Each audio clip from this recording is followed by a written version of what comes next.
Welcome to Remainders, where we talk about all the movies that remain. My name is Patrick, and today we're going to be talking about the 1976 King Kong. Get to that in a moment. Darren, good to see you. How you feeling this cozy December morning? Feeling great. I mean, I feel almost as regimented for this episode as Charles Grodin in this film. 1976. Wow. So we're talking 1933 for the original, 1976 for this middle version, and then 2005 for the latest installment of the Kong series. That's a lot of time in between. Kind of the story of Hollywood, no? A little bit. Yeah, I guess so. Definitely a different movie than the first one. And I'm excited to talk about it. I mean, I had never seen it before. This is my first time seeing the 76 version. Yeah. And I was kind of taken back. I didn't know that I was in for what it was, I guess. It's an outlier in the of the three for sure. So yeah. But a little context, this is our King Kong marathon. We are enjoying all three of the OG King Kong movies, not the side movies, which we'll get into a little bit, maybe next episode, but we're covering all the OG ones, and this is the 70s version, the one that kind of strays a little bit and basically asks the question, what if King Kong was set in the present day? They wanted oil, and King Kong was a lot hornier. So it's basically what you get with this lot hornier. In fact, every character in this storyline. It's the 70s. I mean, 70s they were not repressed. Everybody was horny, and they were out and down with it for sure, especially in cinema, which is the opposite of what we have in cinema today. So, yeah, a little bit of a difference. I was going to say it's kind of interesting to, I don't know, make this film and such a classic character and kind of infuse that. But again, as we've talked about, like sometimes it's good to put it in the context of the times that these films are made, because then you can kind of get a glance into what it was like to live back then. I mean, you and I were both not alive in this time period, and also seeing some of the characters or the actors that are beloved actors to this day that have gone on to do so much different things. I mean, we can get into it a little bit, I'm sure, when we talk more, but we got the dude in the role here, Hollywood royalty with his father. We got Jeff Bridges in this main role. Grodin of Clifford fame, I mean, and amongst others, but like, I love saying that. Which I absolutely love that movie has gained enough notoriety to be a major milestone in his career, because when I was a kid loving that movie, that absolutely was not something that people were celebrating at the time. So that's a Patrick McIntyre a favorite, I know. Yeah. I feel, but a lot of people did love that one growing up, and so appropriately it's getting its due now. So fantastic. Yeah. And he's such a great denim stand-in in this movie. He's like comedic, but the fucking huckster, the guy who's like going to fuck everybody over for his own gain. He's like perfectly kind of cast as it. So. I mean, and we'll get into it, but he's basically playing the role of the director, even though in this version, the director dies on the boat. So the other main character, Jessica Lange, that we're talking about, who's the classic blonde that Kong is obsessed with. She went on to have an amazing career after with the Ryan Murphy series, American Horror Story. She really went into a lot of those and had she's had a great career. She was in Cape Fear, of course, Scorsese version, but it's great to see her in this role. I love her. I think she's an amazing actress, but yeah, again, just like that classic I'm going to be a movie star thing through and through with this character of Dwan, by the way. The fuck? Dwan? Come on. I'm so special. I'm going to call myself Dwan. Maybe just a little context, quick update. If you haven't seen this one in a long time, this is kind of the outlier one. So a little bit changed from the OG movie.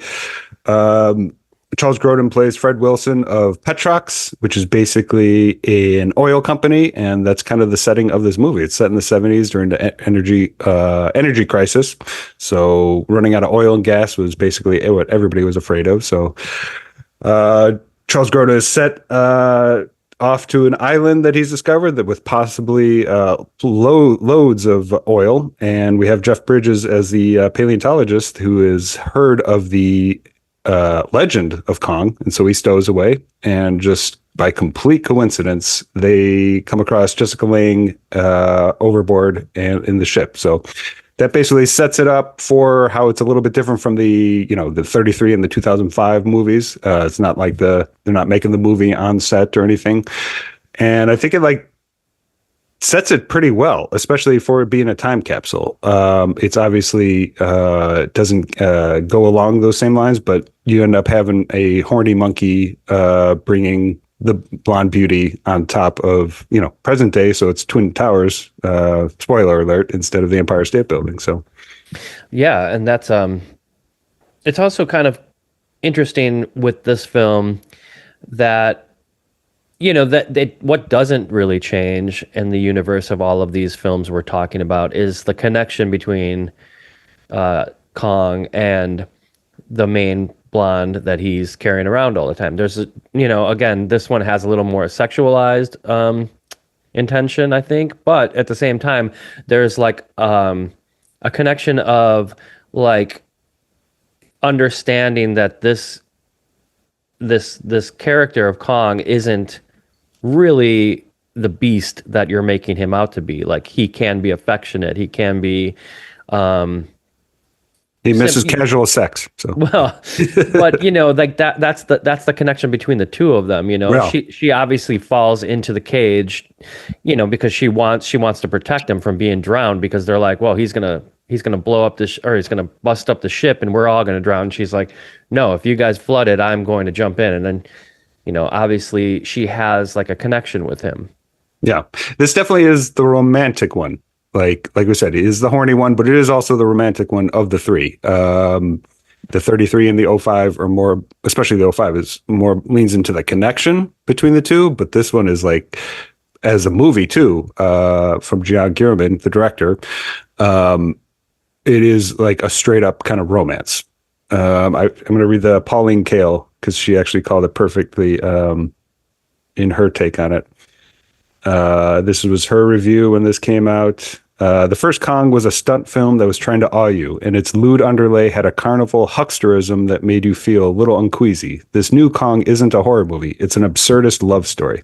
And I loved that calling it an absurdist love story. That captured it perfectly, I think so. She liked it too. She ended up saying, I think, that she liked the film. I mean, oh yeah. This film, watching it for the first time, to me was like, first of all, like the whole beginning of the film takes so long for you to get to the island, They definitely take their time, and they're on the ship, and it's just a bunch of guys fucking drinking, talking about like, oh yeah, we're gonna get to this island, we're gonna do that, and they're all fighting each other. You got Jeff Bridges, he's like, no, you can't do all these things the way that you want to do it. You got to like, he's like kind of the hippie, I guess, of it all, and you've got these guys that are going for the oil. It's like, at some point in my mind, you're wanting to see Kong a little bit earlier than, I don't remember like what the mark is when he finally comes in, but it's kind of like, it takes a while to get there. And I don't think it's necessary. I think you could trim a lot of that fat. I like all the stuff leading up to it. So, I mean, the power stuff on the ship, Charles Grodin and Jeff Bridges. I mean, yeah, you could definitely, I mean, the '05 takes a long time to get to Kong too. So just to prepare you for that. Although I haven't seen substantially, it in a while. That's a substantially longer movie. So this movie is 2 hours and 15 minutes, I think. I mean, when she washes up too, it's kind of like, all right. Yep. So she washes up with all of her makeup on. She's looking great. No sunburn. Everything is. That's just accepting the movies for what they are. You got the blonde bombshell of the movie is going to come in. It doesn't matter if she was at sea for 2 weeks. She's got to look good. So yeah, exactly. These are like the fucking horny guys. Like, she could be half dead, and they're like, well, we got to take clothes off. It's like, what the fuck. And then, of course, she pops into like consciousness, and she's all of a sudden, like, you saved my life. I love you, Jeff Bridges. Like, and then it goes right into like all of the like, this is what is like similar from the original. It's like everybody on the boat falling in love with her, Sure. No, she's definitely falling for Jack for sure. Let's stay on that scene for a second, because I mean, I did not remember a story of when they rescued her and she came to. So basically she was saying she was being taken on the ship, not taken, going on the ship to become a movie star. And her story was that the whole crew was going down to watch a movie, and she decided not to watch it. And that's why she, for whatever happened on the ship, something exploded. She was the only one who escaped because she wasn't down there watching the movie. And apparently the movie that they went down to watch was Deep Throat, the porno movie. Yes. Yes. I had never, for whatever reason, maybe that, I mean, I just didn't pay attention or whatever. I thought maybe it was a joke or something. I just did not pick up on that because it had been a good like 10 years since I've seen this movie. I don't remember that at all. But the idea that she was saved from not watching Deep Throat, and that's part of the story and how she ends up on the ship. Again, this is just a very horny 70s movie. Yeah, it's kind of like when that happened and I was watching them, like that's got to be, I would imagine, probably like the most famous porno movie. Like everybody knows it, for sure. Yeah. And that's why it's kind of like when it happens, you're like, really? So someone wrote this into the fucking movie that everybody aboard the movie, like, really? Yeah. And also, like, then she's like, well, I really owe the director for saving my life because I, went on board up top. Yes, you don't, and I guess you don't need to know why she decided, to go up there or where they were going. Maybe like the original story is that there's the director that picks him up or picks her up and says, you're going to be a star. But really, yeah, which is what the original. Yeah. Okay. So it's almost like a meta type involvement, and they do, we'll get to it, but Peter Jackson does a little bit of that with the 2005. But I was thinking that I was like, she's basically almost telling the story of what the OG movie was, although the idea that the whole crew, she was going to be a actress for a film director and the whole crew on the boat was going down to watch Deep Throat. So you could absolutely suggest that the movies that they were going to be making, that she was going to become a porn star and not like, I wouldn't even think that. Yeah. You can definitely assume that, like, not to be too correct, but like, she doesn't seem like the brightest bulb out there. So no, definitely like, one of those things where it's like, she's going to be wanting to be the star. She's enamored in the fame for sure. You can almost infer that they basically just, it was going to be a porno film that they were going to be making and becoming an actress for that. So totally. Just so you know, while we're talking here, in case I have to cut this out of the episode and for everybody listening, Lily Allen's tour goes on sale today. My girlfriend is obsessed with it, and we missed out on the tickets here in LA earlier, and she just added a second show. So I'm going to have to get to the queue for this, my man. While we're doing the episode, this is real time stuff. If you got real time stuff, just so you know, you got to prioritize the concerts. You were talking Lily Allen last time, so. Like the thing is this is all my girlfriend has talked about. Like we talked Stranger Things last time. This is all. Everything for her has been Lily Allen in the last year. And so like, as soon as like the tickets like went on sale, she's like, I know they're going to add North American tour dates. And then they did. And then pre-sale was today. And I was like, hey, can we do Remainders a little earlier? And I did Remainders on the exact time that the pre-sale was happening. That's why I told you to like push it back. Anyway, I figured they were going to add a second date. So anyway. So I'm just curious, is she just kind of liking Lily Allen more now, or is Lily Allen working now? No, she's always liked Lily Allen. But then, the whole thing with the Stranger Things, David Harbour connection, she loved David Harbour and everything, and then was like loving their relationship. And when they broke up, then Lily Allen dropped this like record, which is like, just like the TLB record, like my band's record. It's like the breakup record. So I was going to say you like Lily Allen, but she's doing something maybe different now, so getting her fans more excited. Well, the tour so far is sold out in like minutes. So, nice. Yeah, it's like she's really, really doing it right now. Everyone loves the record, and it's great, by the way. So anyway, long story short, I'm going to be in the queue for this just in case. Get in that queue. Keep us updated, man. All right. I want to know where you're at, where you're sitting in the concert. So. All right. Back to Jessica Lange being a bit of a bimbo character, obsessed with the fame. Yep. I'm Dewan. It's like Dawn, but it's Dewan.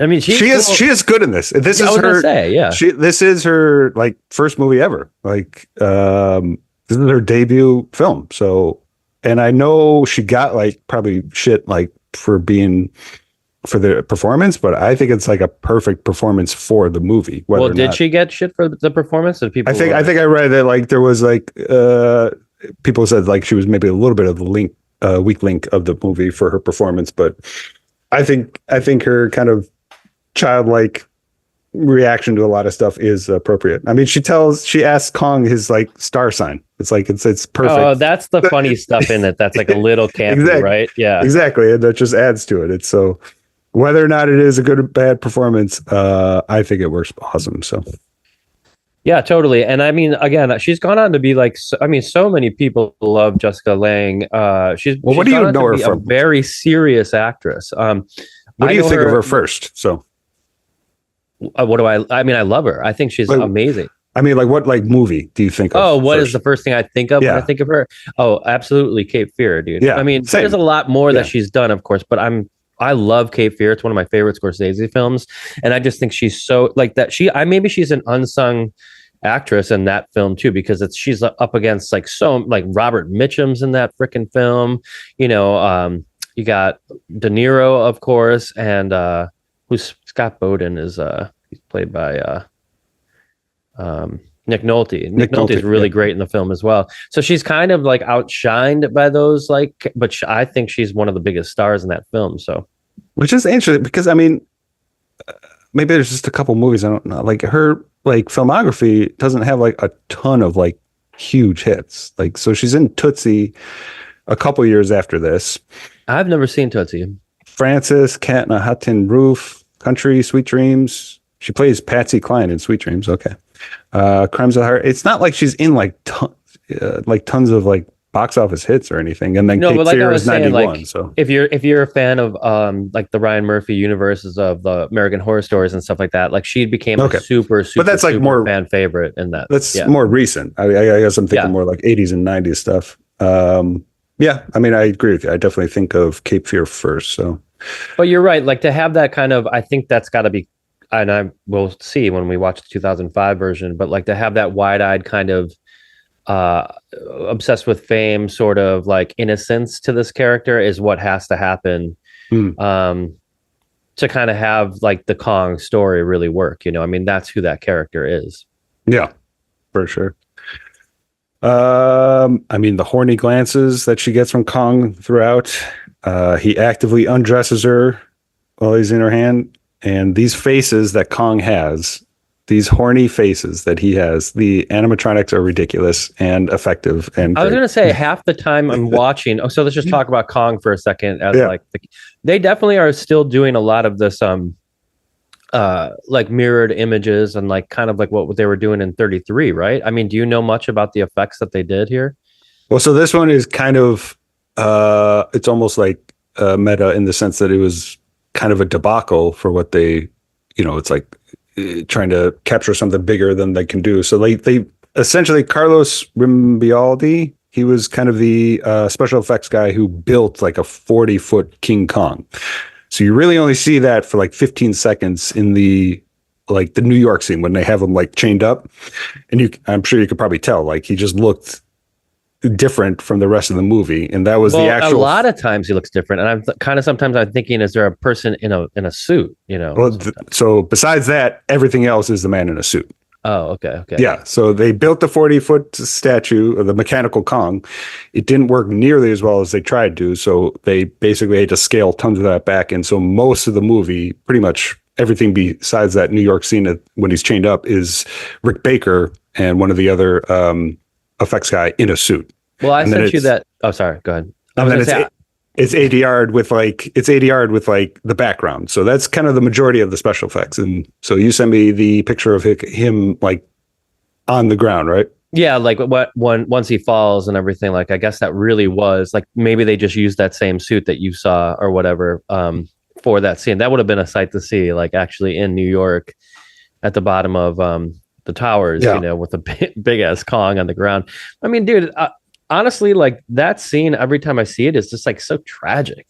Maybe that's the point, it's like just to be like really sad. Like Kong is like, he's, you unleash him on the city, you chain him up and like make him like the spectacle. And then you're just fucking shoot him down from the, and like Dwan isn't even like that worth saving. It's like everybody wants to save her this whole time. And it's kind of like, who gives a shit? Let the fucking beast run wild, But of course, go ahead. We'll get to it, but wait till you get to 2005. That's, I think, is the most effective in everything that you're describing right now. So we're just kind of leading up to it. So, but yeah, this one is definitely bloodier than I remember. I forgot how insanely bloody the shots are when he's getting shot at the end. Like it That is would like probably be a it's a test straight of up horror 70. movie. Yeah, For probably sure. a test of 70 cinema, right? To show as much of that blood and yeah, be as visceral as possible with the violence. Yeah, absolutely. So, and so I thought that was pretty effective. And yeah, I mean, some of the shots of his face, you do get a sense that he's just this poor creature. But yeah, it is kind of light on the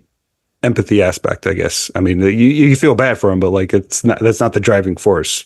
Or You at mean least empathy or sympathy for the beast? Yeah. yeah, and it's not quite as successful as that, but I don't think they were truly going for that. Like I said, like the Pauline Kael absurd love story, I think is what they were going for the most. So Yeah, and as we were talking about the Kong stuff, just to get back to that for a second, like they do a lot of close-ups, sort of on the, like you were saying, on the glances or the looks of Kong, and maybe that was to try to like pull a little bit of the sympathy for him because it's a lot about his eyes. it's very expressive. Yeah. And then also I love that you sent me that, clearly whatever they're like, juxtapose. Did you call it ADR? I don't know exactly what you call it when like you juxtapose like the matte shots where it's like he's behind the window and that's like clearly like two shots that they're putting together. I don't know what the right term is for that. I think that's ADR. Okay.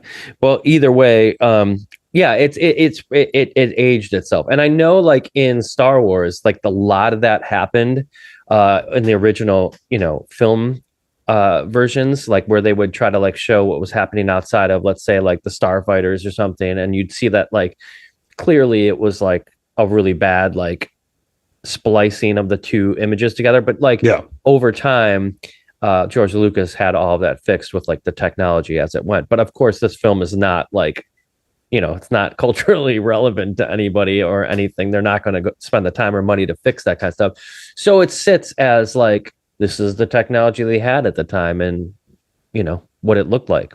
Yeah. Which again, like these movies that's a perfect relic of the time. So, yeah.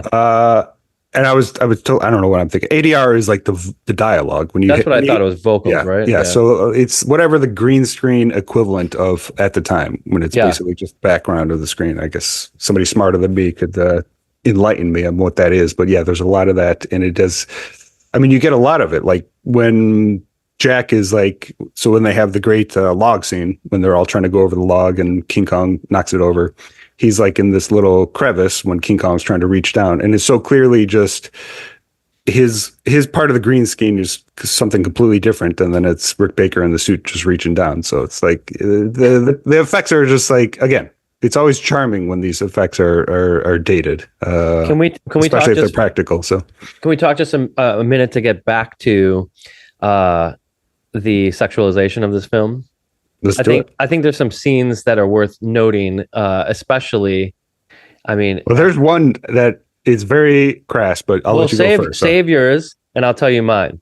My favorite, most phallic fucking moment. Okay, we might be talking about the same one. So. Let's this is very apropos to the Diddy trial that just came on. But let's get our baby oil out of the ground, which is just oil, and let's pour it onto like this big phallic fucking lock. And this is the same one. And lube it up and in and out of the fucking King Kong entrance.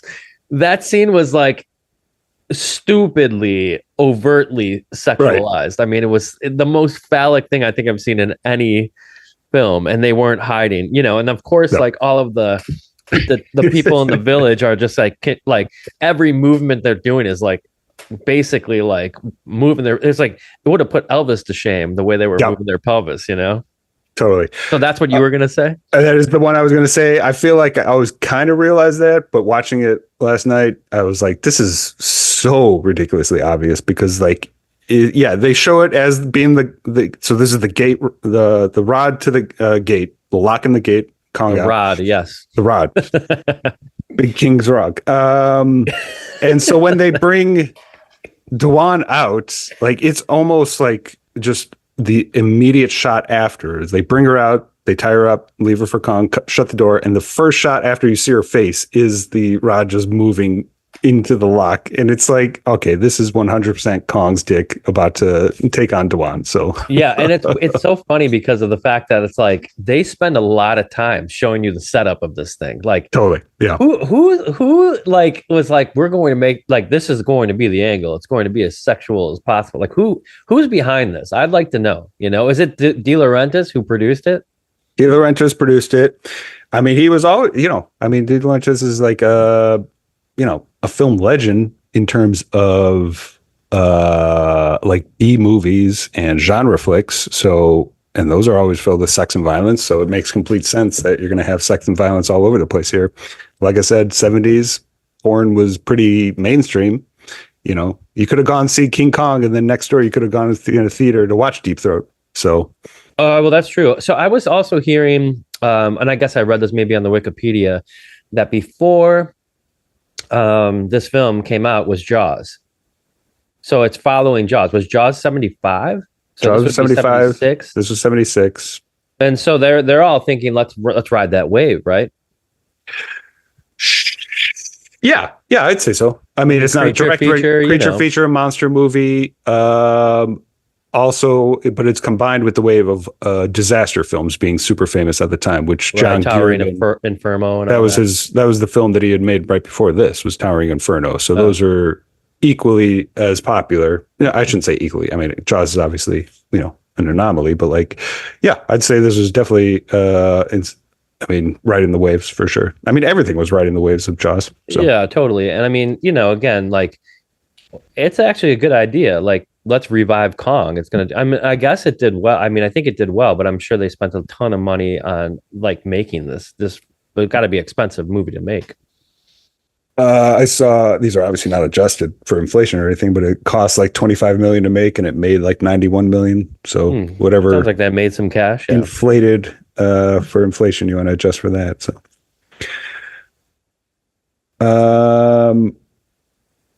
what were we on? Yeah, we're talking about the Horty. Yeah, the Horty imagery. Yeah, so that one was really ridiculous. This view right now. And so, are there any that come to mind other than that? I mean, there's like obviously throughout, but I mean, that's the most. I mean, even though it's not subtle, it's the most, the least overt. I mean, everything else is Kong looking at Dwan like he's ready to jump her and then undressing her. It's completely always going back to the horny glances. I mean, that's what does it for me in terms of just like this movie is just so clearly a horny romance that they were trying to give audiences in 76. Has this film aged well? I mean, I know that you said you're like, it's growing with you. I think at maybe our last episode you were talking about how you like it a little bit more than you thought when you first saw it. I mean, so this was my childhood King Kong. This is the one that was, and I think it's a lot the same for a lot of people. This was the one that was on TV all the time. So when I was watching Kong movies as a kid, like this is the one that I think introduced a lot of people to King Kong. So weird because it is so adult, I guess, in the sexualization and everything. Was it on cable that you remember seeing it, or was it? It was just always on. Both. I mean, it was just the one that was on. I mean, so. It was a pretty big deal when it got, it was like an extended cut by like 60 minutes. Oh, really? Like almost like an extra hour when it premiered on television. It was like a 2-night event. And that version does have like a lot more stuff, different edits, a little bit more toned down for the violence and whatnot. But that was kind of a big deal. That's just the world that was having the TV premiere. Is that version available anywhere? Do you know? Is it on the? It is. I actually have it. So this is what I showed you last time. This has both versions, I believe, but this has the extended cut and then the one that we watched last night. So great art on that, of course. I know. I fucking love this. Like this is such great. It's got Jessica Lange there, but then with the great slipcover right there. Yeah. And this. Yeah, really great art. Here. This looks amazing. Yeah. Wow. That one, both versions are pretty easily available. I mean, I have nostalgia for that extended cut, but this, I mean, the one we watched, I think is pretty perfect time. So. Oh yeah, for sure. I mean, I'm big into like classic cinema and old Hollywood. So like, and I think you've heard me say before, like some of the 70s stuff, it just doesn't really translate in my mind, like super well. I know it's like a great time for cinema. The 70s were really great with auteur, and like directors that were making things, and it kind of changed the landscape. But for some reason, like 70s films always just feel so weird. It's like the 70s, like when the Beatles got into the 70s, I was like, something creepy about that time period, you know? And I mean, it is a huge shift. Like it's a lot of things. And I mean, it's a big departure for film. That's the biggest shift in film as a medium that it had ever experienced. Like that's kind of the defining decade for a movie. There's pre-70s and post-70s because that's when it changed the most. And the weird thing about Jaws, when I just watched it again recently, it never really feels like it's in the 70s to me. I mean, maybe sure, like the beach scenes a little bit and stuff like that. It just doesn't feel like it's a 70s world to me for whatever reason. But like when it's real, like when you really have stuff of the time in the films and stuff like that, it's like, oh, this is like a 70s film, like Saturday Night Fever or some shit. You know, it's like, oh, this is like a for sure movie about this time period. There's something weird about it to me. I don't know. I mean, it's largely dialogue driven. It's just that you would have characters that were dialogue was a far more conversational, you know, and movies, you know, up until then were oftentimes just stage plays just put on screen. But then in the 70s, it really became like the camera became a character in terms of like how it moved, what it showed, what it spent time on. That just was the shift. You know, it's obviously more complicated than that, but that was kind of the underlying reason why the medium shifted so much. And so, yeah, like it is kind of disorienting sometimes in terms of like the movies that came out of the 70s, but like, you know, it definitely changed cinema for good. So. Oh yeah, I mean, like I said, it's kind of more of like the aesthetics. Actually, for me, it's like I don't know if you see people like actually in the 70s with their bell bottoms and fucking kind of faded muted color. You know, to be honest with you, like the Cassavetes films are kind of like that. But there's something just so real about those films that actually like are opposite of what I'm saying for some reason. It's just so good. Cassavetes, who had a birthday, I think yesterday. Nice. Yeah. What's the next Cassavetes movie we're going to cover? Well, we did Husbands. Yeah. Did we do that or no? We should do Husbands. We did Women Under the Influence. Oh, that's right. Yeah. Husbands is great. I've never seen Husbands. So. Okay. Well, I would say that would be a good one to do. But I mean, basically his whole filmography is on Criterion. We could go through and do it, but I like Husbands, and I would do that. We only covered one Cassavetes film. That's interesting. You need to school me a little bit. I could definitely get a lot of education on Cassavetes. I mean, sure, me too. You know, to be honest with you, his films sometimes are like that, where like the camera just sits there in the room and you're just having conversations, like as if you're watching like someone at your uncle's like fucking house for the holidays, and they're just having conversations. Yeah, the realism. So I mean, Woman Under the Influences isn't really like that. But, you know, you're really following Jenna Rollins a lot in that film, and her. I remember that having a very strong hangout vibe. I mean, you were spending a lot of time, long periods of time with Gina Rollins for sure. Yeah, but there's also that thing at the table with them where, you know, she's kind of freaking out, and Peter Falk comes with all of his people that he works with, and they're like sitting around there having spaghetti. So there is that, like you said, hangout kind of thing. She's so fucking good in that film. Anyway, yeah, like as far as independent film goes, I think we've only covered one Jim Jarmusch film, or maybe two. Because I know we've covered Coffee and Cigarettes. Is that it? I think that is it. Oh my God, man. Well, good thing we got a lot to go, because that guy's got so many great films too. It's just as far as independent filmmakers are concerned. I don't see us running out of movies anytime soon. So maybe not. It's a good thing. Not, so yeah. Well, back to Kong. Where does this sit in your favor? I mean, maybe we'll have to answer this on the 2005 version in 2 weeks, but where does this sit in the, you know? I mean, it's pretty even with the OG. Like I said, this one I have strong nostalgia for, so it is the most comforting one to watch. I definitely have like a great time, regardless of how much better the other ones are. Yeah, I think your text was like something like, "Oh, it's nice to just it's like a warm blanket for you." It's so cozy. Yeah. It's so comfortable just to hang out and watch this movie. Like I said, this is the one I grew up watching. I recognize that, you know, the original is obviously like head and shoulders above in terms of like originality and influence. Like it was just so much ahead of its time. But in terms of like hanging out and watching, I would probably watch this one a little bit more. So it's kind of even with the 33. But then, yeah, the 2005 is a clear favorite, just overall movie for me. being able to watch it, what I think about the movie, how it's made, what the strengths of that one are. Yeah. So pretty on par with the 33. 05 is definitely my favorite. So, which is why I'm excited to hear your take on that one. So not to oversell it or anything. There's aspects of the '05 one, specifically the CGI, which are a little cringe when you watch it, but I think they work really well with Peter Jackson's direction. So Yeah, I mean, the CGI stuff in like Lord of the Rings, for instance, doesn't really bother me, and I feel like it works still. wait till you see some of these scenes.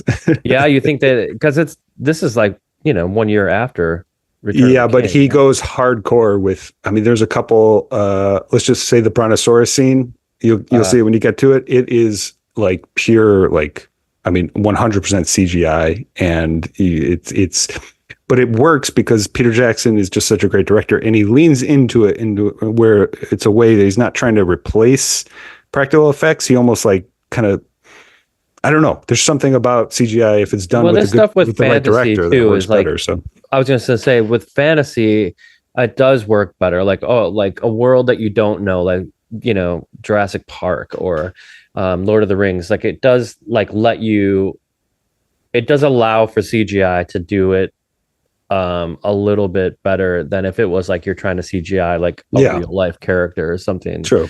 Also, And like I said, some of those scenes are just some of the action scenes are so over the top that the CGI is almost appropriate for it. So you'll understand when you get to it. But well, I was going to say one other thing about it that I want, pertaining to this movie, there is that practical effect of like him fighting the snake, I guess, right? just the guy in a suit fighting it. Just it's basically like what's his name in Jesus Christ, Bela Lugosi and. Yeah, Ed Wood playing Planet. Yeah, and Ed Wood. It's 100% just straight out of that. You got Rick Baker in a King Kong suit, just like pretending to like fight this giant snake. So but that whole kind of prehistoric element of this, story isn't really in this version. no, it's completely taken out. There are no dinosaurs. You have the snake, but you get back to the dinosaurs with the 2005. But yeah, they definitely. I think that was 100% a cost thing. I think they were just like, we're just going to take the dinosaurs out because this will cost too much to show too much with Rick Baker in the suit. So, Gotcha. Yeah, I don't think it's anything other than that. Dino De Laurentiis was 100% a businessman as much as a filmmaker. So, yeah. Smart. And, I mean, you got to be oftentimes that's just for better. Business. Yeah. Yeah. So, that does take a little bit out of it. In terms of the like wonder of the island, but I've never. I think it's just replaced with the focus on the romance between Kong and Dwan. Well, like I said, I don't remember too much of the 2005 version, so we'll see. But I do love that. Like, there's like this mystery and magic behind Skull Island, right? Like, that's kind of the that is like a kind of a cool part of it. But is it necessary? No. I mean, you're waiting to see Kong, You get a little bit of it. I like Jeff Bridges' like monologue, like his first scene when he walks into the room with Charles Grodin when he's given the speech about like the island they're going to, and then so that's when Jeff Bridges gives like a little bit of a monologue of like writings from the 16th and 17th century of people who talked about this type of island, and then records were lost. So you get a little bit of that, but then it's not really followed through or anything with the rest of the movie. Gotcha. So it's still that's also kind of. Yeah, I feel like they at least like touch on all of the things that you loved from the original thing, even if they didn't go into it in any kind of detail. For instance, like the magic of the island or the director thing, they at least like mention it somehow. Like again, it's part of the story, but it's not anything that they focus on. I mean, staying with Jeff Bridges' character, Jack Prescott, like he does have that amazing quote. It's not followed through with like you're saying, like with anything you see in the movie, but like once they get Kong off the island and they have him like chained up on the in the cellar on the boat, and they're talking about Grodin's talking about like how they're going to be able to like make a mint from this and all the road shows that they're going to do, and they basically get onto the saying. It was like, oh, the people on the island are not going to miss him at all. And so Jack has that great quote. He's like, no, you're wrong. He says, quote, he was the mystery and the magic in their lives. In a year from now, that island will be full of burnout drunks. When we took Kong, we took their God. But that's such a great line. Like when we took Kong, we took their God. He was the mystery and the magic in their lives. Yeah. And so it is just that one line. It's not really followed through with anything you see, but like that does that's a pretty great line summarizing of like, just basically telling why Kong was so important to the natives on the island. 100%. I love that. And Jeff Bridges too. Like we haven't talked about him much yet, like he is this got to be a very early role for him, yeah? So the 76. I was looking at his, yeah. So when was the last picture show? That's kind of like the earliest movies that I know him from. Little Peter Bogdanovich, yeah. Yeah. So that was 71. So that was a good 5 years before this. He had Fat City. Fat City is supposed to be really good. I've never seen that. Last American Hero, Iceman Cometh, Stay Hungry, and that with Arnold Schwarzenegger, and the same year as this. And so King Kong in 76. And then Arnold, huh? And then it was a good like 6 years until Tron. So I mean, this is still pretty early in this. I mean, yeah, Tron was 82, so this is a good 6 years before that. So it's still definitely very early in his career. So interesting. Yeah, like again, Hollywood royalty, man. Like a lot of people these days don't remember his father, Lloyd Bridges. But so, I totally remember Lloyd Bridges because after talking about Hot Shots Part 2, I had to rewatch that, and Lloyd Bridges is fucking hilarious in that. Fucking movie. Hilarious. That's the thing is like he was a serious actor, but then later in his career he became kind of this comedy legend, which is awesome. We're gonna put this guy in absurdist comedy, and he works so fucking good at it. He's so like funny. Airplane, dude. Last day to time to stop sniffing glue, and then also. Hot Shot, but there was like a Godfather kind of like comedy series, Mafia, maybe like Mafia. He was in that, Yeah. Oh, I love Hot Shots too. It's so good. Charlie Sheen is hilarious in that movie.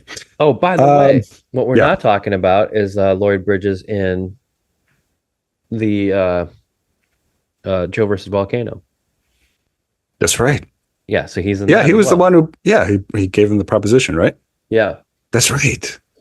You're right. He is just such like a chameleon. It's not the right word, but like his absurdist roles are just so much different from his more serious roles, I guess. Not that was like overly serious, but like the dramatic roles. What's his name in Burgess Meredith, and like the Grumpy Old Men, like maybe one of the best comedy roles of all time is that character in Grumpy Old Men. That was so good. Yeah.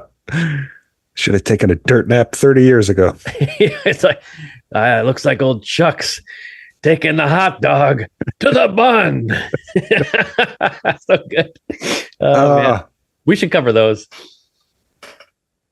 Yeah. We used to put old people in comedic roles. I don't feel like you see that much anymore. Yeah, I guess you're right. Maybe it was elder abuse. I don't know. No way. Yeah. Elder honoring for sure. So yeah, Twin Towers, kind of a big departure from Empire State Building, and it is kind of surreal to watch those. Watch Kong. I mean, pretty awesome. He's getting the flamethrowers and he jumps from the South Tower to the North Tower. It's pretty badass the way he goes from. He's not just on one; he's on both for the final scene. So it is cool, and also like. Yeah, again, it's like a time capsule. Like those buildings, especially after having lived through that insane terrorist attack and all that came, after it, they're so iconic. Like the design of them, and even seeing a lot of like the kind of ornamental stuff that's at the top of those. Like when they're going, it's like, whoa, this is yeah, it's always a little chilling when you see them. I remember in Scorsese had kind of shown at the end of Gangs of New York, if you recall, when they have like the little like time lapse at the end. And I don't remember that. It's been years since I've seen Gangs. Yeah, it's like there's like I think it's kind of like set at the spoiler alert if you haven't seen Gangs. This is the end of the movie, but there's like I think it's like in front of a grave, and it may be like Amsterdam's grave or something, but then it kind of like pans up and it's like the time lapse of the city, and it shows the towers go up, and then the towers aren't there at some point. Like just how much has changed since that time period that they're talking about. That's awesome. We recently watched one of the better 9/11 movies with 25th Hour, the unintentional 9/11 movie, where it just Right. happened to be a movie set during the time of that, and Spike Lee just infusing that. And some of those early scenes in the movie, again, like when they're looking down, when Philip Seymour Hoffman, he's in their apartment looking down Mhm. at the remains. That's the shit I think of, like certainly in cinema, because it was just the most effective and most immediate after it. You So, know, I don't know if there's many, like I was there in 2008. mm, Um, and I was in Manhattan and I was at Ground Zero, and it was still like it happened yesterday. And mm, now that I look back at like how much time that was, I mean, that happened in 2001, and then I was there in 2008. So a lot of years later, and it still was like the biggest construction zone I've ever seen. And that took a long time to rebuild. I mean, I'm sure people that are in New York, if you're listening to this, know more than I do, but just visiting and being around that, it was so eerie, so quiet. mm. Um, and now, I mean, I haven't visited since they put up the monuments. But yeah, like again, seeing films with these towers in it. What are some other ones that have them featured? I mean, I know there's other films. Do you know offhand? I mean, I'm sure plenty. I'm just not thinking of them right now. Yeah. Anyway, I'm It's pretty sure. stupid the way they kind of it's so Jeff Bridges basically knows he's going to go there because it looks like the two pillars from the island, and Yeah. it's like And some that's also funny. it's like They some like secret that he's like, we're going to bargain for this information. It's like right. they're So the largest that's where buildings. Kong's gonna be because like yeah, it looks like this thing that he knows. And also like the fact that they go Right. to the bar, like, come on, go to the bar with me or whatever. I was like hilarious. Like in the Might be a middle of drink being check. chased around, you know? And I love how Kong is able to sneak up on her. It's like 40-foot monster, and he's able to just sneak up at her in a restaurant. And Yeah, get it. Oh, that's actually a so great scene when like the kind of the island people come and get her and she's just like chilling on this like little raft Yeah. over like on the side of this big ass fucking ocean liner, and then they just come with this little like boat and just like take her off of it. Perfect. It's efficient. We got to get your blonde for the sacrifice. Yeah, exactly. Okay, so listen, it's almost your turn to get tickets to Lily Allen. Here we are with the update. Boom, boom, crushing it. I mean, no, but at the same time, I'm pretty sure they're sold out for the pre-sale. But let's see. Okay, we're in right now, on sale to the general public. Here we go. I'm checking it out. I want 2 tickets. Holy shit. They're at $475 for this shit. Or is that for 2? That's for 2 tickets. But dude, by the way, Yeah. none available. Okay. This is like this girl has made a record that people fucking love. So I was right. The song Smile. I remember mentioning that song. That was the one I instantly thought of. That was her. So I do remember that song. Nothing else from her though. So Oh, you don't remember that like The Fear? You don't remember that? Or how about like the Mark Wahlberg movie? yeah, that's a great movie. I mean, maybe I just don't know it by name, I guess.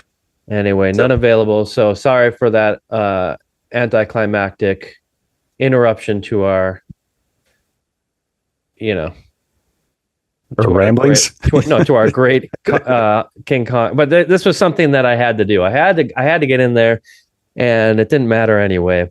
So here we are. Yeah, you're going to have to go to one of your Hollywood connections, man. I know you got those in your back pocket. All over the place. Yeah. So Oh man, yeah. No, listen, I'm having a great time talking about the Kong. Like, this is a trifecta.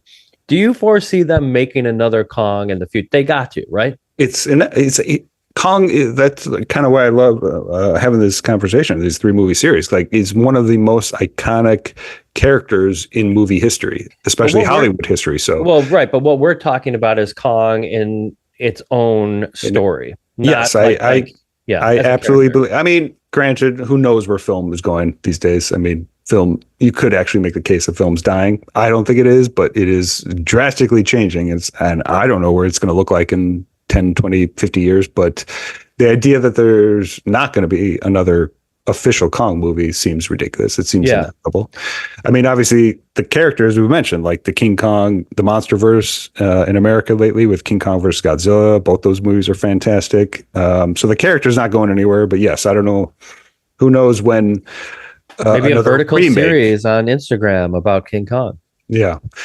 Ooh, that's gonna be amazing. But I mean, it is also, I mean, it is kind of harder now to make official movies because of audience involvement. So it's like what like the audience will allow and won't allow is it has a factor now. Back in the day, like people would just make it whether it was a good business opportunity or not, and they didn't give a fuck what people thought about it. Now it's like they would have to remake it in a way that appeases fans, I guess, if that makes sense, because of fan culture. I don't know, like Kong almost seems too big for that, but like I guess I'm just thinking in terms of like IP and stuff like that. Yeah, yeah. I mean, I don't know. I've heard so many different conversations, and like, Sean Baker is such a big advocate for independent filmmaking, and what needs to happen for it to be successful. Clearly a very successful independent filmmaker, and a champion for independent films. But yeah, like it is changing and has changed in just the last 2 years alone, 3 years. I mean, since the strike in Hollywood here, with AI and all those kind of things. I don't know where it's going, and I don't know like if there's going to be enough of us left. Like that's kind of thing, when Scorsese is part of the film preservation, and part of like that is what Criterion does, right? Like let's make sure people always know about these films, and TCM in large part is that as well. But like, are there enough of us left that care that much about film? Sometimes it's just like, if you like, what's the point of like stopping? Like younger generations want it the way they want it. They want to watch film, and the way they want to do it. It's like, are there going to be people that like, will the change like somehow meet in the middle for everybody? I don't know. You know. Netflix is going to own everything, and you're going to like it. So, well, that's the story this week, right? Netflix just bought Warner Brothers, so. I mean, I agree with you there, but it also is just like, training is not the right word, but it's like people respond to what is their opportunity is. And so if the only opportunity is to watch shit at home, then yeah, nobody's going to want to go to the theater. So, but also, I was just talking to my girlfriend when we were talking about the Netflix thing, and, them acquiring Warner Brothers. And I was like, well, this is Pat's thing about, like, I was mentioning that you are such a proponent of the physical media being back, because of the fact that like, all these places are just going to own everything, and then they're going to demand that you pay for whatever, they're going to be a monopoly, and it's like they can charge you whatever they want for their streaming, right? Yeah. It's like, just Pat's thing is like, I want to own all the movies that I really love. It's like kind of like vinyl, right? It's like essentials, getting your essentials. Yes. Yeah. It's like, I want to really be connected to this film because I love it, and I want to hold it in my hand. The steel books, all those kind of things that they have with all of the extra features, the commentaries, the things. You're a fan. That's what you want. It's the same way with vinyl. It's like, I'm a fan. I want to read the lyrics. I want to see all the people that were involved with making this. I want to see the imagery, and I want to be connected to it when I listen to the music. That is absolutely coming back in a big way for people who actually care. But that means also that thing that you care about really has to be done well. It really has to resonate with you, which is also weeding out a lot of the garbage, right? Yeah.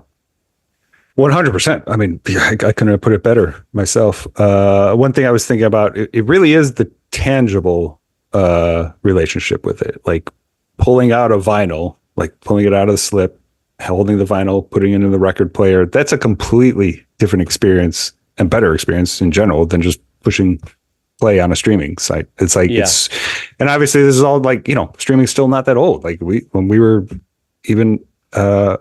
kids and growing up, it's like, it wasn't an option. So like, we kind of have like the experience of both sides, and it's like streaming's great, but like, we know like I know how much more enjoyable it is to like pull this out and put it the 4K in and actually read stuff about it and hold it and watch it instead of just pressing play on the streaming. I still want streaming, but like, it's so much more enjoyable when you have that tangible experience. I always think of that amazing scene in Once Upon a Time in Hollywood when Pacino's showing him like pulling the reel while he was watching the Leo movies, like just showing his night of like just loading up the reel. It was just, that's Tarantino purely showing like having the tangible film and watching it is like a big part of the experience. I love that scene. So That's good. so good. And he's Yeah. like, he's with his wife What or a whatever. picture. Yeah, what a picture. And he's like getting the drink poured Yeah, for him. beautiful. Can I just say one thing? And I'm sure that this is pop culture conversation. Tarantino was just on a podcast talking about the worst actors in Hollywood. Okay. Can I just say Let's something? get into it. Yeah, please. Okay. Yeah. I wouldn't say as a whole, Paul Dano, but I agree with him in regards to There Will Be Blood.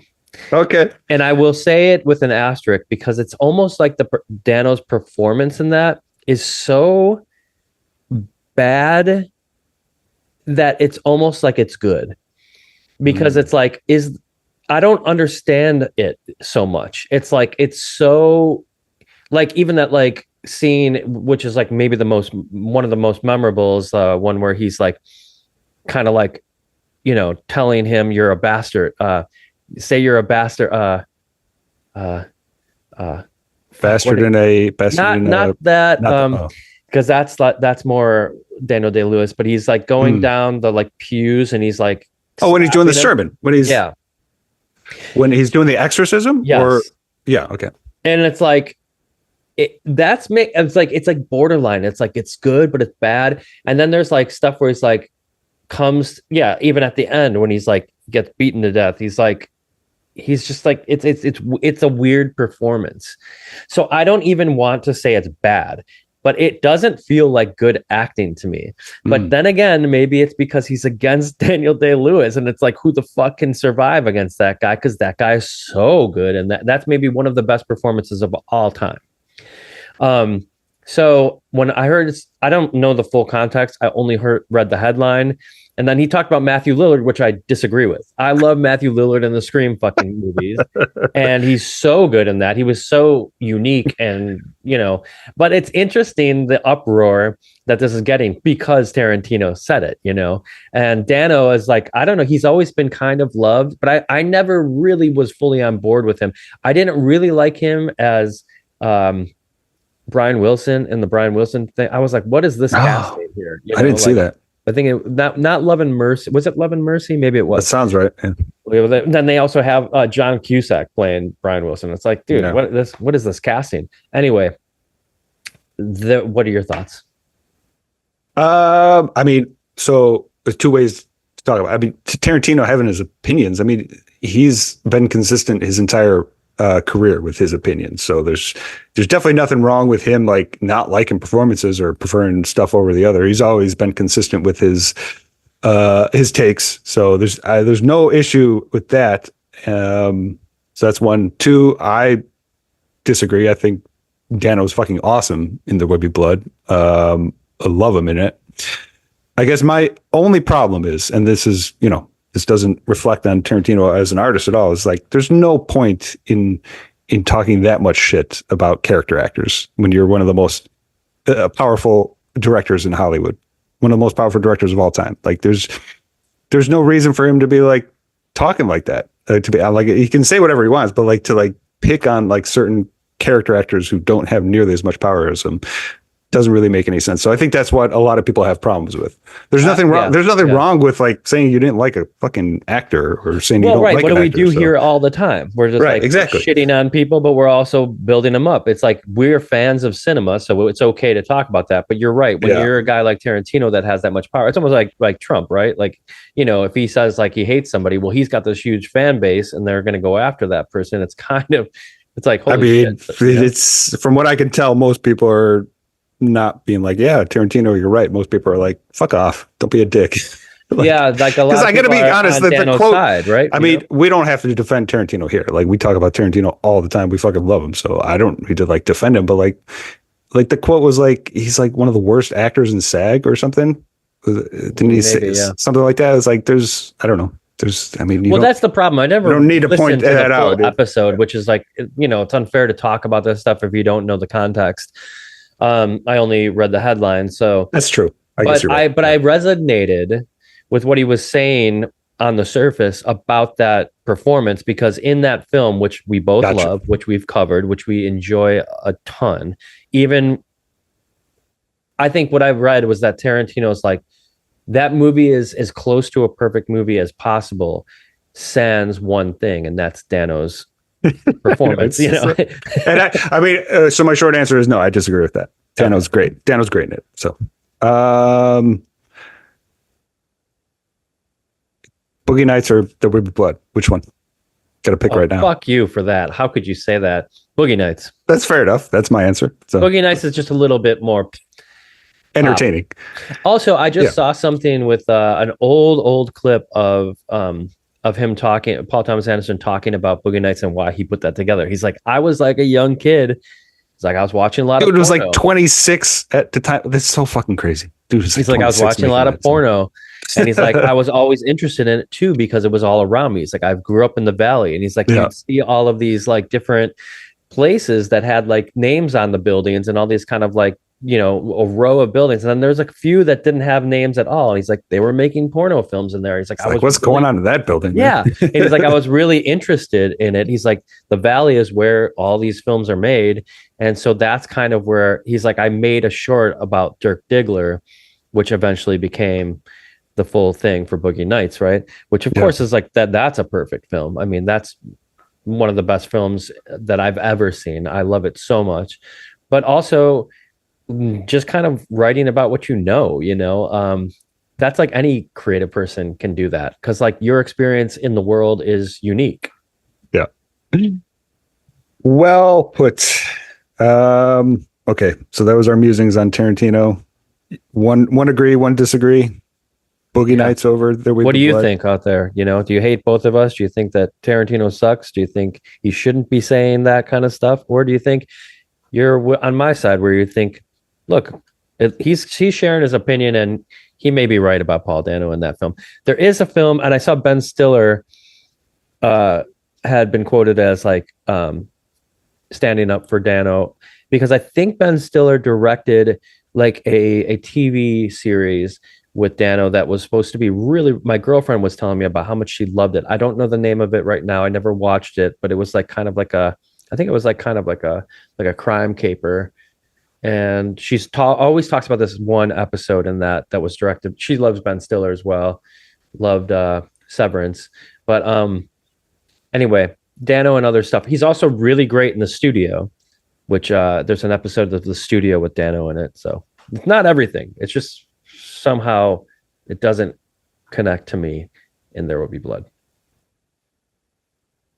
These are all opinions. Tarantino's entitled to his opinion. He absolutely can say whatever he wants. I just, it's also, like I said, it's like separate the art from the artist. The fact that, you know, if he's a dick or whatever, that's not going to affect how much I love his movies at all. So true. Yeah. Not by any stretch of the imagination. And besides, like his crazy opinions on shit, that's like half the entertaining shit of like what he's always been like. His book is his book is just full of like it was just the shit that he likes the most for no reason other than it's and cinema speculation. He's basically talking shit about Stallone because he's like, Stallone should finally make that good movie. You know, it's like, you're like, okay, that's such a great passive aggressive compliment. You have a great movie and you should probably make it one day. So. Yeah, exactly. I'm a fucking dick, but that's why people love him. You know, it's like shit. Oh, I just rewatched Demolition Man for the first time in years. Pretty fun. Oh man, really? I haven't seen that in so long, but I love that film. Pretty fun. I like, you know, something like Cobra more for sure, but it's Judge Dredd. You know what? I don't think I've seen Judge Dredd since it came out. Like it was probably just scenes from it. I love the 2012 Judge Dredd, the Carl Urban one. That one's fantastic, but I haven't seen the Stallone one in a long time. So, well, if we're going to cover any Stallone films on here, out of all of them that we could cover, I think we got to do Cliffhanger. Well, we definitely enjoyed watching Copland. Oh, yeah. Well, getting one side of Stallone, but yeah, when we're going to have the more fun, yes, watching him take on John Lithgow would be an entertaining time. And I haven't seen that film, and I used to watch it all. I think I had the VHS because I watched it all the time. Like nice. For some reason, I love that film. I don't know why. No, it's great. Stallone and Cliffhanger, fucking awesome. Yeah, Lithgow, really great. Yeah. One of the best villains in cinema history in anything he does. Repeatedly. Yeah, I almost wanted to send that picture with the Kong picture I sent you last night. I wanted to juxtapose that with the John Lithgow putting the $5 bill up to the There's a screenshot from it was basically the same exact picture of him looking through the glass at the Yeah, woman he's about to take down. So incredible. anyway, we're still talking about King Kong, aren't we? Yeah, I think so. Let's wrap it up a little bit. Bloodiest movie. Oh, I got okay. So this is the best version for a couple things that I like. Where this version excels is Kong's entrance. When you first see Kong and he's walking up, like just the angles, you see his eyes first, and then the trees going. It's kind of very a voyeur. POV. Yeah, very voyeuristic, and just the sound of it, the music. His entrance, I think, is the best entrance of all three movies. The roar, King Kong's roar in this. So this movie was nominated for best sound.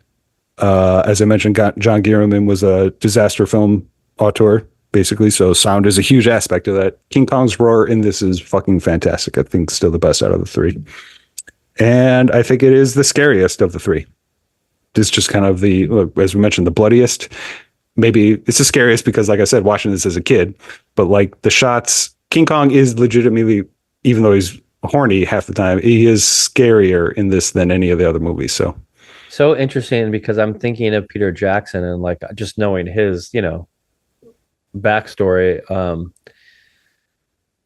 I don't remember it at all. So when we cover it, it's the most human in the next one. Because I'm thinking of Peter Jackson as like, some of the old horror like stuff that he did. Like this has got to like really, it would be a perfect vehicle for him because he's fantasy, he's got the horror. And the humanity of it all, I would think would just mingle so well from a director like that.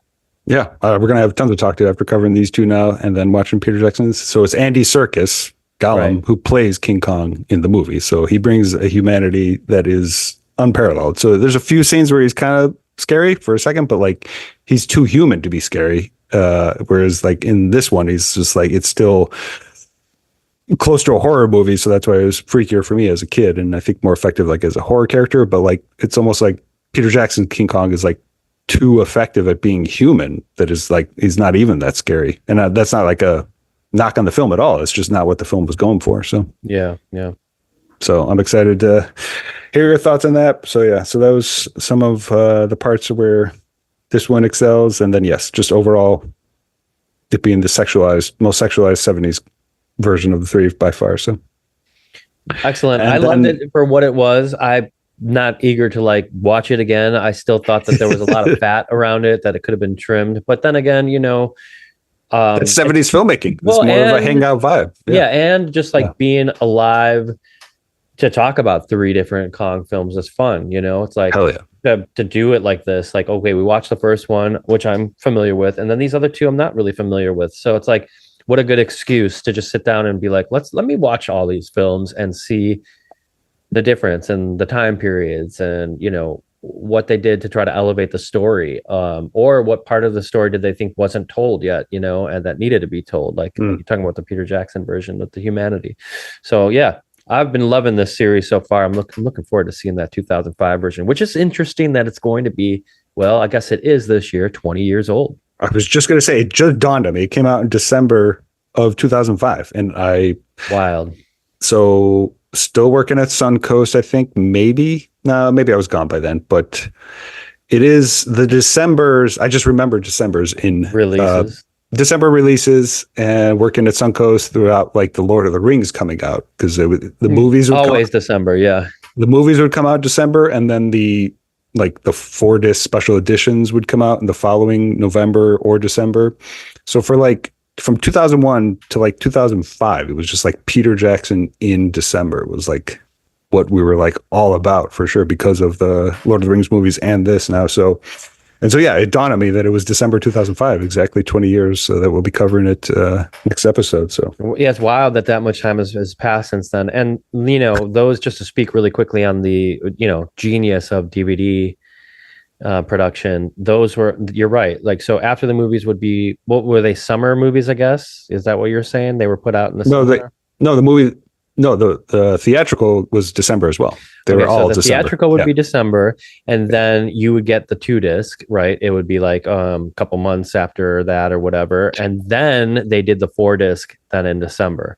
So I think so. Yes, because I remember you were able to get them, and I remember all of us when we found out about the 4 disc. I'm like, I'm fucking waiting, dude. Yeah, exactly. You know? Yeah, and those are some of the. I mean, again, I hate to say it, as I always say it, they're all in my brother's attic, but those are my favorite DVDs. I mean, there's so much to cover. Yeah, and I mean, from what I understand, like Lord of the Rings fans, like they still, with like 4K Blu-rays have come, 4Ks have come. People still often in the fan base like prefer those editions. One, because of the tangible aspect and how many special features, but I think the screen quality for those original DVDs are like still hold up. So they're just like some of the best physical releases of all time. So awesome. Yeah. And yes, I still have mine somewhere right here for the 4 discs. So love them. Favorite of the 3? See, that's a little different because they are essentially one movie, so it's really just preference. So there's not really any right or wrong answer. I mean, I have an affinity for the Fellowship, to be honest. Yeah, mine's Return of the King. And I would say, everyone could look at it as like the Empire. You got the third one that's just like a little bit more dire. There's a lot more like war happening, and there's a lot more like fight scenes. But talking about the humanity, there's definitely I love the Shire stuff in the first one. And then, kind of getting back to like, okay, the king, it's like, at this point, we love Aragorn and we want to see him become the king. And then that scene when he's like, my friends, you kneel for no one. I'm like fucking Niagara Falls, like fucking crying the whole time, Yeah. I just have an affinity for the stretch of in Fellowship where they get into the cave, they fight the Balrog, they get out of that just entire like 45-minute stretch is like arguably my favorite, like the whole series to watch, just because I don't know, it just is the coolest, the most epic. It's also just I remember like falling in love with that first one at the time, even though I saw it in the theater and I was like, I didn't even know what to make of it because I was not really, Lord of the Rings were not really like, I had never read the books before then, so they weren't really on my radar. So it wasn't until like we were watching the screenings at Suncoast, rewatching it, and which was more the fun of it. Maybe, like talking about nostalgia, right? Like they would always be playing. Just having those on, I was like, wait a minute, this is. And then by the time Two Towers came out, it was like 100% in. And again, it's Peter Jackson. It's not. Lord of the Rings is great, but I mean, those movies are fucking great because of Peter Jackson. No, 100%. And that's why when all of a sudden it was like, oh, they're going to have Guillermo del Toro do the Hobbit series. I think was the original director that was attached, and then all of a sudden something happened, and it was like, oh, we're going back to Peter Jackson. It was like, that's the way it should have been always. Like we've talked about Guillermo del Toro last episode. I'm not going to go there again, but with the Frankenstein stuff. But like, I like him all right, but I prefer Peter Jackson. I don't know. I've always loved Peter Jackson. Oh, for sure. I mean, with that example, it would have been better to stick with one film from Del Toro because he had a different style. They were going to make one movie, and then for whatever reason, money-wise, they wanted to stretch it out and have Peter Jackson do 3 movies again. Yeah, which is why those Hobbit movies are not good at all. I mean, they're still kind of fun because Peter Jackson's style is still in there, but like they don't even hold like a tenth of the candle to the original trilogy. But it's because they're fine, but like it's just stretched out, and there was like setting you up for failure. I think the problem mostly is that like you fell in love with those characters in the first film so much that like by the time you did the Hobbit, it's like I don't really want to go through this again. Like it's a lot to like see these new characters and everything. I don't know. That's for me at least. No, not even close. Yeah. All right. Any final thoughts on 76 King Kong? No, I would say to anybody, if you're looking for us to say, do we recommend it? Yes. Do I think that this is going to be my least favorite in the trilogy? I do think that is going to be the case. Yet I can't say it fully because we do in 2 weeks watch the 2005 Peter Jackson version, which of course I'm looking forward to, and I'm having a hard time remembering anything about that film. Okay, so I don't want to say anything. That's exciting. About it. Yeah, you're going to it fresh. But I mean, I know that I saw it before, and I know that Jack Black's in it, and I know that Naomi Watts is in it, and I love both of them, of course. So we'll see. I think you're going to have a great time with it. You let me know how the CGI works out. My final thought, the slow heart beating at the very end when Kong's finally dialing. Beautiful. Yeah. Just as a directing way of showing it, like, and just you hear the slow heartbeat. Again, the sound is amazing. And it just slows until it stops. And then So everybody, well like, done. of course, getting on top of him and taking the photos and shit as he's dying. You know, but to me, these films, that's what it does for me. It's like, just like, who's really the monster? It's always like that to me in these Kong films. It's like, it's us, always, you know? Like, leave the fucking thing alone on its island. Everything would be fine, you know? That's definitely the main takeaway that I always get with these. So, yeah. Well said. Okay. That's King Kong 76. Next episode will be King Kong 2005. How was Los Feliz? Oh, yeah. So, as you can see behind here, you know, this one, whatever it is. Yeah, that was like the community like painting that I made. So I had 2 events last weekend, and man, so you saw me on the last episode. I was out painting for this next art show that I'm going to be doing, and you're hearing it here first. It's going to be called The Monsters of Malibu, which is going to be my new art show. Yeah, so I came up with like 16 pieces that I painted. Crazy November, just like in a fury. And I worked really hard and didn't really sleep much, and then went directly into like having to do punk rock and paintbrushes, which was in Echo Park, thank God, not too far. So I dropped off my stuff on, I think it was Friday, and then, you know, I had like 14 or 15 pieces in that, and then Saturday was the event, and it was awesome, dude. Like, you know, Jesse Michaels was in the show from Operation Ivy with his art. Matt Skibo from the Alkaline Trio was in the show with his art. And me, like, I was in this big show. Finally, I worked for 4 or 5 years out here, and I've never been a part of the big show for punk rock and paintbrushes. And I finally got in, and it was the coolest thing. I felt like so awesome having my art on the walls with these other artists that I just really, really love.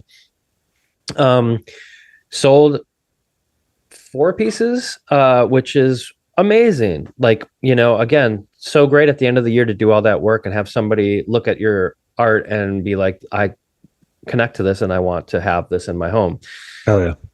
Amazing. Next day, wake up, load everything into like all the things that I have to sell and go to the holiday market right in the morning, all day event till 6 o'clock. Then load it all back up, go home, drop it off, go back to punk rock and paintbrushes, load up my car again with all the art that didn't sell, drive it home. And then I finally got to my girlfriend's, and I said, and dude, this is no joke. And I'm just being real here. I was so tired and so exhausted and so like undernourished, and I was having like cramps in my legs, like really bad. I couldn't get to sleep, like, because I kept on waking up with cramps. I didn't drink enough water. But dude, I would do it all over again in a heartbeat, because this is like what I would love to do. Like, everything was working so well. I did well at the market as well, and especially for an artist at the end of the year. It was great to have the community behind you, you know, like everybody was out there supporting artists. It was a full like block of artists that were just like local. And yeah, it just really gives you a lot of energy, regardless of being as like depleted as I was. It was really filled up with a lot of love from the stuff. So went home, cramped up all night, but ate some Domino's pizza and just housed it. It was awesome. And then, yeah, the next day I did shit. I did nothing. I packaged a few things that I sold and walked around the neighborhood, and I felt like I was back a little bit back to normal after some rest. So that was my last, yeah, like the last few days of my life here. Beautiful. Yeah. How did the Domino's hit? So good, dude. I housed like a large pizza, and like I didn't eat for like 2 days. I was just working. Nice. Yeah. So I can't when I'm working like that. I can't eat or do anything. I don't know why. Go ahead. So there's Los Feliz piece on your left. This is the one. So all those are like from people who who did their own little painting on it. Yeah. And okay. I'll just say this: so that's I mean, a lot of people saw it contributed to it. And So. it's amazing. The piece is great, but there's like a lot. Like I put on there, like please no like profanity or anything, But like, because eventually I wanted to like auction. Did this somebody off. draw King Kong's dick on it? So no, that maybe I will after this episode. But there are some political things on there, unfortunately. And some other things that are inappropriate because I wanted to like auction it off for people and give the money to charity. This is like $100 canvas. So I spent $100 on it to put it out there. And then I also that morning before the show, I quickly painted this on here. Just not easy to do. Oh shit. That much time. But of course, there's a lot of love on here, but there's also some people that just can't help themselves, but just be disruptive. And so I think what's cool about it now is it's going to like, as we talk about, be like a time capsule of like, because there's things on there that are written that are, controversial about the times we're living in. Maybe they'll just be at some point in a gallery show when I'm dead and gone. And it'll be like, oh, this is from the market in 2025 where this was happening in the world. So it's just kind of like a relic of the times now. Mm-hmm. I don't think I can bring myself to paint over it. So I'll just let it live. For whatever reason, you describing that and not wanting the political stuff on there reminded me of from The Simpsons when Skinner was like looking at political buttons, and he was asking for like non-partisan or like non-partisan buttons, like "May the best man win" or whatnot. Amazing. I've been watching some old Simpsons. Obviously, first 10 seasons rewatched every couple of years since I was a kid. Obviously, one of the best sitcoms of all time. Random note: you remember the episode with the cat burglar, Malloy, the old guy? Maybe. And it was a pretty popular episode, maybe 5th, 6th, 7th season. Malloy, the cat burglar, he steals like Lisa's saxophone, and then everybody tries to like hunt him down. It was Sam Neill who did his voice. And it was just awesome. I didn't realize it was Sam Neill ever growing up, and I was like, oh, that's fucking fantastic. And he sounds just like him. I can't believe I never realized it. So, I feel like one of the coolest jobs of all time, and I think I'd be good at it, to be honest with you, would be like a voiceover artist. Like you can make up your own voices for characters and stuff. Like Jack Black is so good at that, right? Like Kung Fu Pandas and all the stuff that he does. I love that. I would love to like kind of like some point in my life, like dip into that somewhere. I mean, it's a huge talent and is awesome when you can harness it. I love it. Yeah, it is a talent though. That you're right. Like people who do that, they're really good. They know how to work it. And one other side tangent, maybe staying on The Simpsons. Every couple of years, I discovered that show is still on, and I cannot like even fathom it. I haven't watched a new episode of The Simpsons. I for years I thought the show ended when that first movie came out in like 2007. Like there were there was probably like 5 years where I thought the show was over, and then I keep on finding out that it's still on, and it's still on. It's like 35th, 6th, 7th season. It's insane. I mean, it makes sense because it's so popular that it's like there's nothing on TV that anybody watches, but it's like something that's familiar and comfortable. Like, oh, I want to watch The Simpsons. Like, yes, just watch the first 6 seasons and you'll be good. I mean, yeah, the DVDs, like I still have, again, in my brother's attic somewhere, I have all of those, But who talks about The Simpsons? Like, that's why do. I guess. I mean, I'm missing out on, obviously. Maybe I'm just not on the right Twitter or whatnot, but like, we that's also nostalgia for us as well, right? So, like learning that it's still on the air is cool, but you're not going to go and watch it on your whatever it airs Saturday. Yeah, it's like 60 minutes by this point. It's like this old person institution. So, well, you watch South Park's new episodes still. So, I thought you said you did. No, I've been meaning to. Gotcha. I love them, and I'll catch episodes here and there, but it's mostly I haven't kept up with them. I can't keep up with most TV. I'm not. Yeah. Well, there's a lot, as we've said, and too much. Oh, by the way, as we were talking about, you watching The Walking Dead and Frank Darabont and stuff like that. He directed one of the episodes of Stranger Things that just aired. Oh, nice. And it was excellent. And by the way, the last episode that just aired of Stranger Things made me a gigantic fan. So last episode we were talking about how I'm not like fully on board with Stranger Things, and it's not like I don't like it. I love it.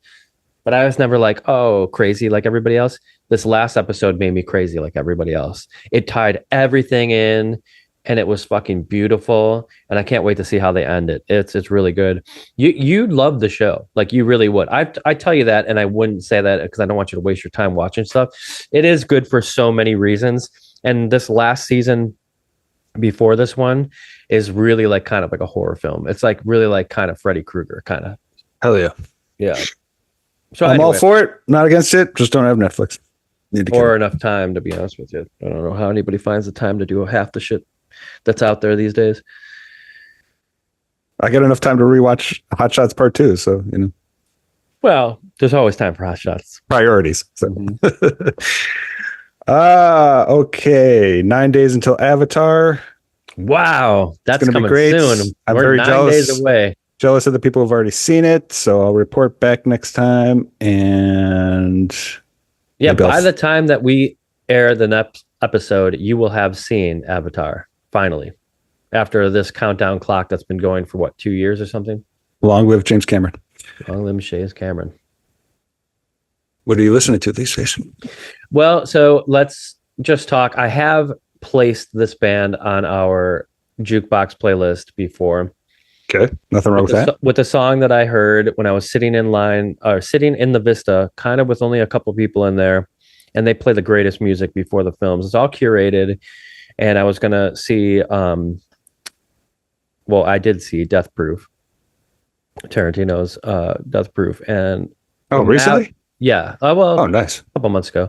Okay. And the Mavericks was playing, and I remember that was a great song. I re-listened to that on the playlist not too long ago. Exactly. Yeah. So you remember the tune, and it was so cool hearing that song in there. And I'm one of those big guys who does the Shazam things or whatever, or the Hey Siri, what song is this? Because like, especially around here, there's just like fucking hip and cool people that like get it, And you might be in a restaurant or something, and there's like just a song that catches you. A lot of times it happens in the bathroom for me. I'll be like washing my hands, and like I'll be like, oh, what is this? I really like it. And like I have at least like 30. I don't know, 2 minutes in there to figure out, like, do I like this song, And I'll Shazam it. And I've got so many good songs, like, because of that. Well, anyway, I've been listening to the Mavericks a lot since I put that song on the playlist and I heard it in the Vista. And yes, Monday, I read that the lead singer, Raul Malo, died. Shit. At the age of 60. And this guy was one of the founding members, the lead singer, songwriters, and just a really, really, really talented individual. I love like the songs. A lot of it sounds like Elvis, and it's also got like a lot of like Latin influence. And I wanted to put the song on here that I've been listening to a lot in tribute, really, the song's name is Dance the Night Away. So it's going to be the second Maverick song on here, but I think it's good to just pay a little tribute to the man after hearing he passed away on Monday. Rest in peace. They're only active from 1989. Yeah. I would have guessed they were like an earlier band. They just have like such an old school sound in the best possible way. I mean, so. Yeah, totally. I mean, again, I don't know how, but I only heard of them this year. So they've been around. How do you stay young? By discovering new music. 100%. Which is why our jukebox playlist kicks so much ass. It does kick ass. Well, I'm going to be adding something from my stupid Spotify rap because I have nothing else to add. So I'm just going with one of my most listened to songs of the year. Really?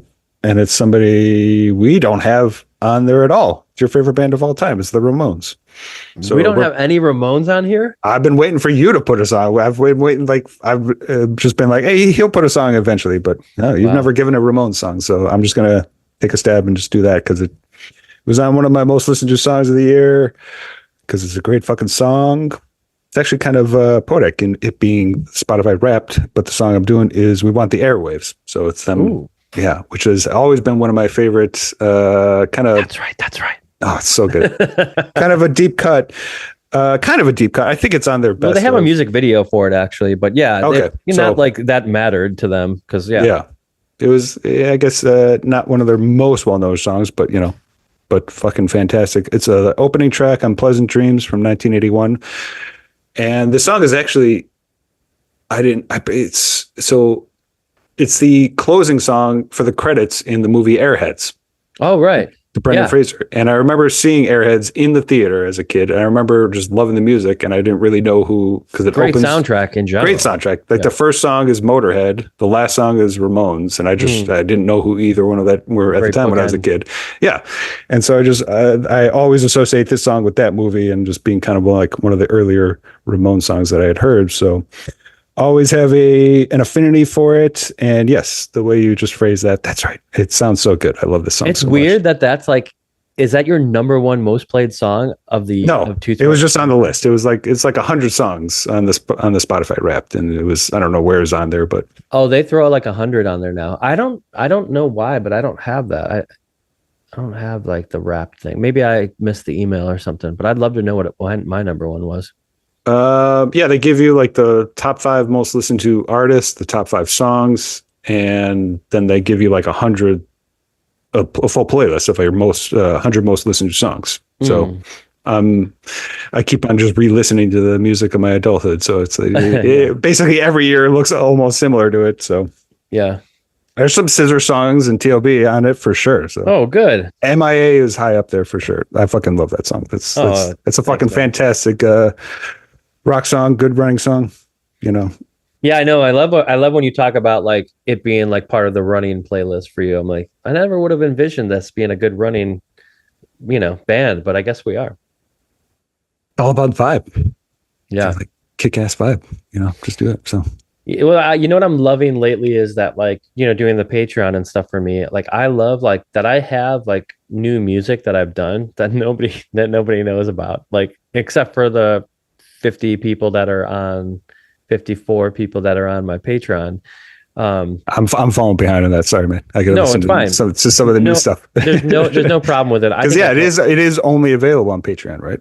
Or and your that's new songs. So that's kind of what I'm. It's like a little bit of like a edge of a cliff for me because like I want other people to hear it and stuff, but like I also just kind of in my later years think like, well, I'm not like. I don't want to just keep giving this stuff out for free, and like maybe at some point what I can do is make like a vinyl or something of like, the best of the like I've released 6 songs, right? So maybe I'll release another 6 and then there's a record or something and I'll actually release some physical media. But as a musician, you don't make any money, especially if you're an indie musician or whatever, and you don't tour very often. So it is a good way for you to like, okay, if people really do want to hear about it, they can buy it for like whatever. It's just like physical media in that respect, it's like, but I also like the fact that like as an artist, there's going to be things that people have never heard from me that isn't easily accessible. And then like, curating your legacy a little bit is something that I'm thinking about more and more as I get older. It's like Tarantino, like being like, well, I don't want to have any duds in there. I want to have my best 10 films and I want to curate my legacy too by owning the Vista or New Beverly and like have all these films play. And that being, I'm also an author and stuff like that. But like Tarantino doesn't like give any of that shit away for free, No, he does not. He's a businessman. Yeah, no, I think that's fucking awesome. Keep the Patreon going. It's fucking fantastic. So, I mean, and at the end of the day, it's like it is cool that people do care enough, like whether it's $5 or it's like a little bit more to be part of like a club. It's kind of like if you're like back in the day, part of like a mail. Like I love that about the Prince. It's like something where it's like you can have something very exclusive and get it in the mail. Like I don't know that those were cool back in the day. Like if you were the Superman fan club or something, like you get something in the mail every month. That's like fun. I was part of the Mystery Science Theater 3000 Club back in the day. And I would What was that like? They were out of Minnesota. They would just send random stuff, and and you would be able to write in. And they would actually write back. So yeah, it's quite cool. Yeah. That was the only way you were able to stay connected with the shit you loved back in the day. You were not looking for Mystery Science Theater online or anything. So yeah, and that's the write thing, your like, fan letters. As so this is the first year of the Patreon, and I found myself like working even harder and trying to just like really like justify like why people would actually want to be part of that, you know, like new music is one thing. Cool. If you like my music, then you're the only ones who are going to get chance to hear it. Or if Right. like you're interested in the people that I know or the art that I do and the artists that I know, well, there is the podcast that I do. And then also all the shit that I've saved over the years that like maybe people are interested in, you know, the vintage like video stuff and also demos and stuff. Like I just released a Frosty the Snowman version that I did in 2014, full band. No one's ever heard it. Like that might be fun for some people to hear. And like otherwise it's going to just sit in my Dropbox or my storage and never see the light of day. But at least here, it's like a place where it's like there's a lot to offer for somebody who might be interested in my art and my creativity. Let's get an 8-inch of Awesome from the Cutthroats ASAP. Come on. Yeah, that's nowhere to be found, and I can't release that, unfortunately. What a great fucking song, man! I can't, you know, that's up to Cody. So, which I see a lot out here. He's busy doing his thing, and we always talk about making the record, but he's like, we'll do it another 20 years, you know, so gotta wait for it. Hey, always have something to look forward to. Love it. Yeah. All right, man. Well, hey, we're an hour and a half in on this episode of King Kong. I think we've covered a lot of stuff. I didn't ask you what you've been doing. We quickly want to talk anything cool happening in your world? I'm living the cozy snow. It's been snowing all day here in Chicago, so I've been enjoying the 4 p.m. sunsets, going to the gym early, and then cozying up with some movies in the fucking wild that December, you like that, like it going dark early. I can't stand that shit. I mean, I make sure to get my sunlight first thing in the morning for sure. So yeah. You need to, otherwise it's depressing out there. Because it's not depressing though, because it's not going to last forever. We're going to get back to 9 p.m. It feels like it goes forever. You're in December right now. That shit ain't letting up till after like mid-March. You know, you're fucked for a while. Time is just a construct of the mind. Does not exist. So okay, well, I'm glad you've been doing the work, my man. Awesome. All right, well then that's it, I guess, for this episode of Kong. I can't wait till we discover what the 20-year anniversary of Peter Jackson's is going to bring to us in 2 weeks. I'm so excited. Such a great movie to watch. Not to yeah. oversell it, but again, this is a very cozy movie for me. Big nostalgia pick, 20-year anniversary for it. So I still remember seeing it in the theater. So, you know, thanks for curating this, because I'm having a lot of fun revisiting this. I hope everybody listening has been enjoying it as well. And that, again, as we always say, like, share your thoughts. I love talking with people who listen to these episodes and like have their own view on things and share stuff that we might not have thought about, or not what phallic stuff did we not mention in this episode that you can point out that we might have missed. Sure there's stuff we missed. So yeah, drop your King Kong rankings. Don Dillon, I want to hear your ranking for sure. So absolutely. Put that in the comments. All right. Well, till 2 weeks from now, I will see you, and I hope you have a gargantuan rest of your week. Goals of my life. So I'll see you, bud. See you later. Bye.